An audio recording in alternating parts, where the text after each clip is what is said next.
Hello, my name is Abrasia Lacey, and I'm going to be going over some of the specific strategies nurses can use to help individuals that are going through the grieving process.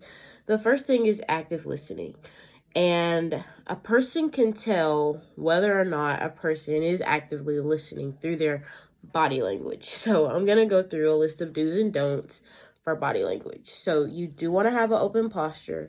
You do want to engage in eye contact, and you do want to not in agreement, and you do want to have a concerned facial expression.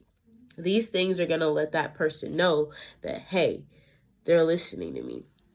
Some things that you don't want to do is cross your arms or legs, look away, or fidget, because then the person's going to think that your attention is somewhere else. And not only do you need to appear that you're listening, you actually need to listen, because some of the things that the person is telling you that's grieving might be able to help you care for them. The next thing, or the next strategy that the nurse can use, is to just offer support and avoid minimalizing the situation. Like, you don't want to say, oh, they're in a better place now, and things like that, because it's making them feel like whatever they're feeling, they shouldn't feel like that, because, it's kind of like you're trying to make it like a good situation. You don't want to do that. You want to make sure that you're being patient. I've experienced grief, and a lot of people had to be patient with me when I was going through my grief. And so that's an important thing. And then be mindful of any cultural or religious practices that they may have. I'm Christian, and when somebody passes away, like what I was saying earlier, they've gone to a better place.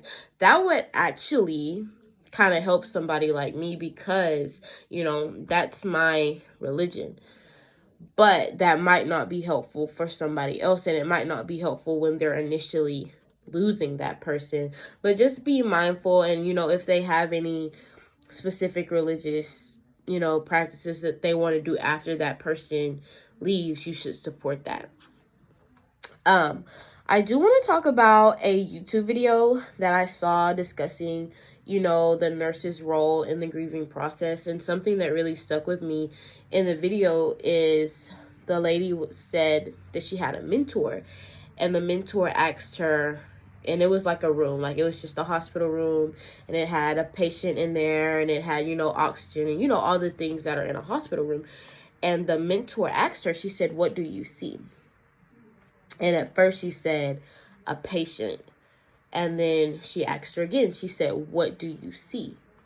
And so, like I said, she's looking around the room trying to figure out what she's trying to get her to say. And then she's like, "Oxygen."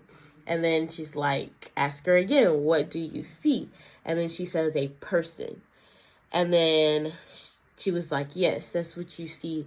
And if you can look at this not as a medical thing, but if you can look at these people as they are people, you can be a better nurse.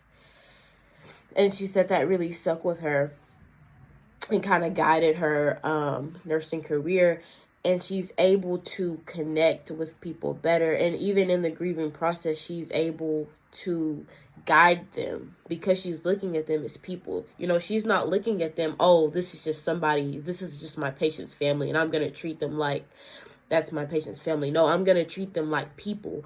I'm going to treat them like this is my family that's grieving. I'm going to treat them like they're people. And that really stuck with me, and I just wanted to share that, just to remember that these are people, to be compassionate. And yeah, so I'm going to link the video so that y'all can watch it. But yeah.